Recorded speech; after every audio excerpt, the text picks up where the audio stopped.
ज्ञान मंथन में आप सभी का हार्दिक अभिनंदन करते हैं। मैं हूं सुबोध और आज हम बात करने वाले हैं पुराण के बारे में। बताएंगे आपको कितने पुराण हैं और संक्षिप्त में आपको बताएंगे कि उन पुराणों में है क्या। तो चलिए शुरू करते हैं। दोस्तों, पुराण शब्द का अर्थ होता है प्राचीन कथा। पुराण विश्व साहित्य के प्राचीनतम ग्रंथ हैं। उनमें लिखित ज्ञान और नैतिकता की बातें आज भी प्रासंगिक, अमूल्य तथा मानव सभ्यता की आधारशिला है। वेदों की भाषा तथा शैली कठिन है। पुराण उसी ज्ञान के सहज तथा रोचक संस्करण है। उनमें जटिल तथ्यों और कथाओं के माध्यम से समझाया गया है। पुराणों का विषय नैतिकता, विचार, भूगोल, खगोल, राजनीति, संस्कृति, सामाजिक परंपराएं, विज्ञान तथा अन्य विषय है। विशेष तथ्य यह है कि पुराणों में देवी देवताओं, राजाओं और ऋषि मुनियों के साथ साथ जन साधारण की कथाओं का भी उल्लेख करी गई है, जिससे पौराणिक काल के सभी पहलुओं का चित्रण मिलता है। महर्षि वेद व्यास द्वारा 18 पुराणों का संस्कृत भाषा में संकलन किया गया। ब्रह्मा, विष्णु तथा महेश उन पुराणों के मुख्य देव माने गए हैं। त्रिमूर्ति के प्रत्येक भगवान स्वच्छ को 6 पुराण समर्पित किए गए हैं। इन 18 पुराणों में अतिरिक्त 16 उप पुराण भी हैं, लेकिन आज हम आपको केवल मुख्य 18 पुराणों की संक्षिप्त परिचय दे रहे हैं। पहला पुराण है ब्रह्म पुराण। दोस्तों, ब्रह्म पुराण सबसे प्राचीन है। इस पुराण में 216 अध्याय तथा 14,000 श्लोक हैं। इस ग्रंथ में ब्रह्मा की महानता के अतिरिक्त सृष्टि की उत्पत्ति, गंगा का अवतरण तथा रामायण और कृष्ण अवतार की कथाएं भी संकलित है। इस ग्रंथ में सृष्टि की उत्पत्ति से लेकर सिंधु घाटी सभ्यता तक कुछ न कुछ जानकारी प्राप्त की जा सकती है। दूसरा पुराण है पद्म पुराण। पद्म पुराण में 55,000 श्लोक हैं और यह गद्य 5 खंडों में विभाजित है, जिनके नाम हैं सृष्टि खंड, स्वर्ग खंड, उत्तराखंड, भूमि खंड तथा पाताल खंड। इस खंड में पृथ्वी, आकाश तथा नक्षत्रों की उत्पत्ति के बारे में उल्लेख किया गया है। 4 प्रकार के जीवों की उत्पत्ति होती है, जिन्हें उदिभज, स्वेदज, अंडज तथा जरायुज की श्रेणी में रखा गया है। यह वर्गीकरण पूर्णतः वैज्ञानिक है। भारत के सभी पर्वतों तथा नदियों के बारे में भी विस्तारित वर्णन इस पुराण में है। इस पुराण में शकुंतला, दुष्यंत से लेकर भगवान राम तक के कई पूर्वजों का इतिहास है। शकुंतला दुष्यंत के पुत्र भरत के नाम से हमारे देश का नाम जम्मू द्वीप से भारत खंड और उसके पश्चात भारत पड़ा था। तीसरा पुराण है विष्णु पुराण। विष्णु पुराण में 6 अंश तथा 33,000 श्लोक हैं। इस ग्रंथ में भगवान विष्णु, बालक ध्रुव तथा कृष्ण अवतार की कथाएं संकलित हैं तथा इसके अतिरिक्त इस पुराण में सम्राट पृथु की कथा भी सम्मिलित है, जिसके कारण हमारी धरती का नाम पृथ्वी पड़ा था। इस पुराण में सूर्यवंशी तथा चंद्रवंशी राजाओं का इतिहास भी है। भारत की राष्ट्रीय पहचान सदियों पुरानी है, जिसका प्रमाण विष्णु पुराण में निम्नलिखित श्लोकों में मिलता है। साधारण शब्दों में इस श्लोक का अर्थ है कि वह भौगोलिक क्षेत्र जो उत्तर में हिमालय तथा दक्षिण में सागर से घिरा हुआ है, वह भारत देश है तथा उसमें निवास करने वाले सभी जन भारत देश की ही संतान हैं। भारत देश और भारतवासियों की इससे स्पष्ट पहचान और क्या हो सकती है। विष्णु पुराण वास्तव में एक ऐतिहासिक ग्रंथ है। चौथी पुराण है शिव पुराण।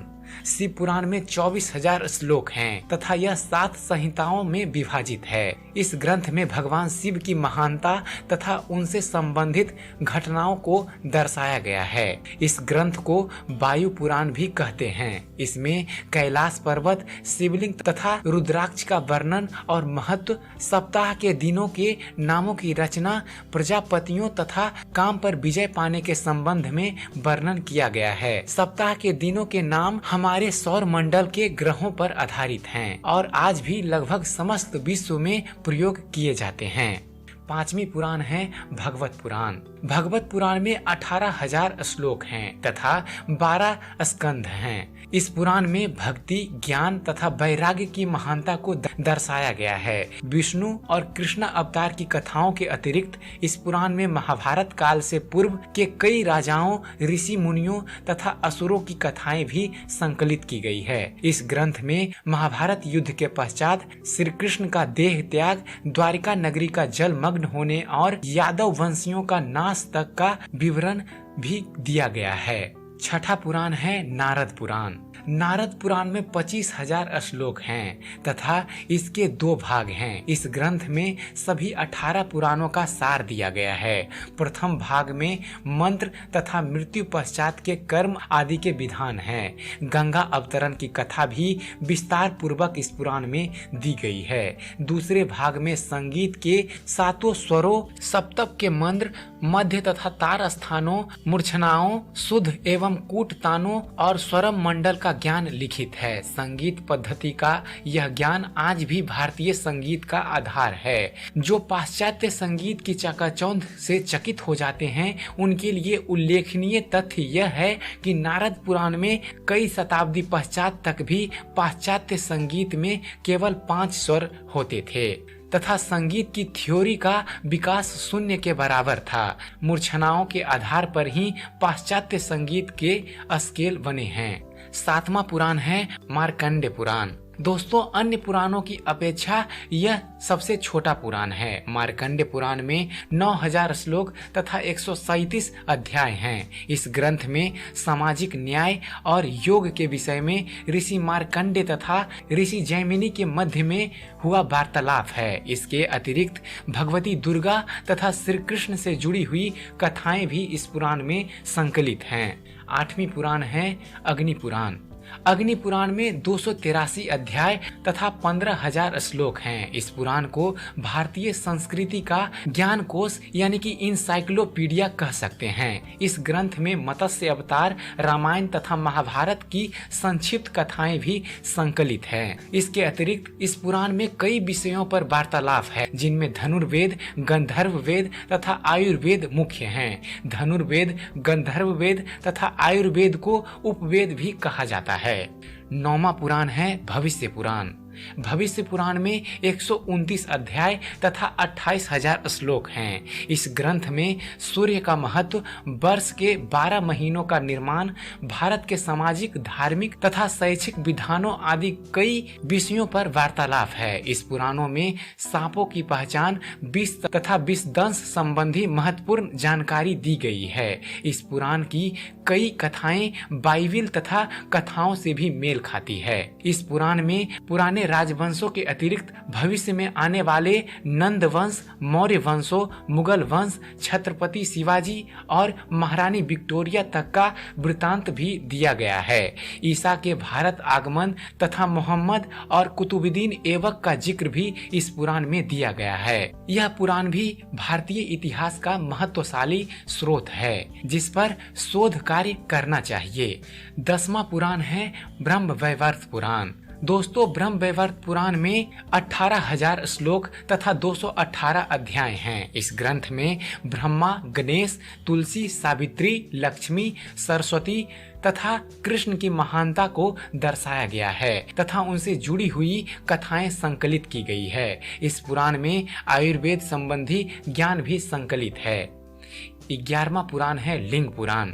लिंग पुराण में 11,000 श्लोक हैं और इसके 163 अध्याय हैं। सृष्टि की उत्पत्ति तथा खगोलिक काल में युग, कल्प आदि की तलिका का वर्णन है। राजा अम्बरीश की कथा भी इसी पुराण में लिखित है।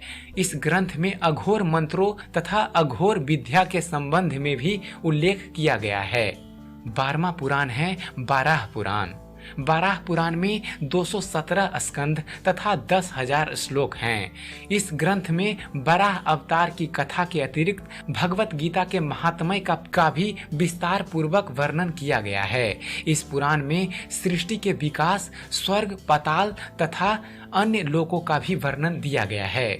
श्राद्ध पद्धति, सूर्य के उत्तरायण तथा दक्षिणायन विचरने, अमावस और पूर्णवासी के कारणों का भी वर्णन है। महत्व की बात यह है कि जो भौगोलिक और खगोलिक तथ्य इस पुराण में संकलित हैं, वही तथ्य पाश्चात्य जगत के वैज्ञानिकों को 15वीं शताब्दी के बाद भी पता चले थे।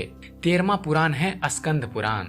स्कंद पुराण सबसे विशाल पुराण है तथा इस पुराण में 81,000 श्लोक और 6 खंड हैं। स्कंद पुराण में प्राचीन भारत का भौगोलिक वर्णन है, जिसमें 27 नक्षत्रों, 18 नदियों, अरुणाचल प्रदेश का सौंदर्य, भारत में स्थित 12 ज्योतिर्लिंगों तथा गंगा अवतरण के आख्यान शामिल हैं। इसी पुराण में सह्याद्री पर्वत श्रृंखला तथा कन्याकुमारी मंदिर का भी उल्लेख किया गया है। इसी पुराण में सोमदेव, तारा तथा उनके पुत्र बुध ग्रह की उत्पत्ति की अलंकारमयी कथा भी है। 14वां पुराण है वामन पुराण। दोस्तों, वामन पुराण में 95 अध्याय हैं तथा इसके 10,000 श्लोक तथा 2 खंड हैं। इस पुराण का केवल प्रथम खंड ही उपलब्ध है। इस पुराण में वामन अवतार की कथा विस्तार से कही गई है, जो भरूच, कच्छ यानी कि अभी का गुजरात शहर में हुआ था। इसके अतिरिक्त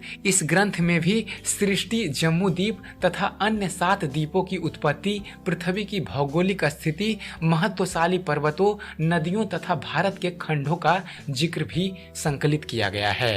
15वां पुराण है कुरमा पुराण। कुरमा पुराण में 18,000 श्लोक तथा 4 खंड हैं। इस पुराण में चारों वेदों का सार संक्षिप्त रूप में दिया गया है। कुरमा पुराण में कुरमा अवतार से संबंधित सागर मंथन की कथा विस्तार पूर्वक से लिखी गई है। इसमें ब्रह्मा, शिव, विष्णु, पृथ्वी, गंगा की उत्पत्ति, चारों युगों, मानव जीवन के 4 आश्रम धर्मों तथा चंद्रवंशी राजाओं के बारे में भी वर्णन है। 16वां पुराण है मत्स्य पुराण। मत्स्य पुराण में 290 अध्याय तथा 14,000 श्लोक हैं। इस ग्रंथ में मत्स्य अवतार की कथा को विस्तारित उल्लेख किया गया है। सृष्टि की उत्पत्ति, हमारे सौर मंडल के सभी ग्रहों, चारों युगों तथा चंद्रवंशी राजाओं का इतिहास इस पुराण में वर्णित है। कच्छ, देवयानी, शर्मिष्ठा तथा राजा ययाति की रोचक कथा भी इसी पुराण में वर्णित है। 17वां पुराण है गरुड़ पुराण। गरुड़ पुराण में 279 अध्याय तथा 18,000 श्लोक हैं। इस ग्रंथ में मृत्यु पश्चात की घटनाओं, प्रेत लोक, यम लोक, नरक तथा 84 लाख योनियों के नरक स्वरूपी जीवन आदि के बारे में विस्तार पूर्वक बताया गया है।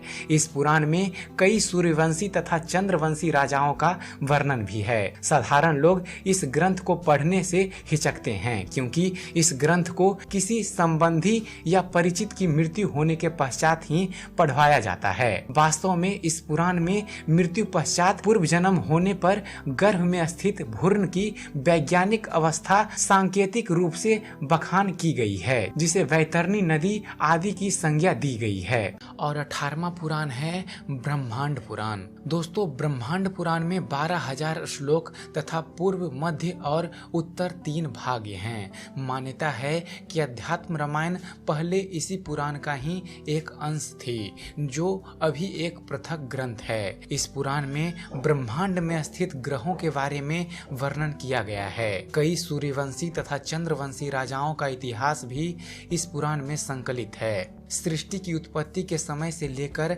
अभी तक 7 मनवंतर यानी कि काल बीत चुके हैं, जिनका विस्तारित वर्णन इस ग्रंथ में किया गया है। परशुराम की कथा भी इस पुराण में दी गई है। इस ग्रंथ को विश्व का प्रथम खगोल शास्त्र भी कह सकते हैं। भारत के ऋषि इस पुराण के ज्ञान को इंडोनेशिया भी लेकर गए थे, जिसका प्रमाण इंडोनेशिया की भाषा में मिलते हैं। दोस्तों, हिंदू पौराणिक इतिहास की तरह अन्य देशों में भी महामानवों, दैत्यों, देवों, राजाओं तथा साधारण नागरिकों की कथाएं प्रचलित हैं। कईयों के नाम, उच्चारण तथा भाषाओं के विभिन्नता के कारण बिगड़ भी चुके हैं। दोस्तों, रामायण, महाभारत तथा पुराण हमारे प्राचीन इतिहास के बहुमूल्य स्रोत हैं, जिनको केवल साहित्य समझकर अछूता छोड़ दिया गया है। इतिहास की विषम श्रृंखलाओं को पुनः जोड़ने के लिए हमें पुराणों तथा महाकाव्यों पर शोध करना चाहिए। तो आशा करता हूँ पुरानों पर बनाया गया हमारा ये वीडियो आप सबको पसंद आया होगा।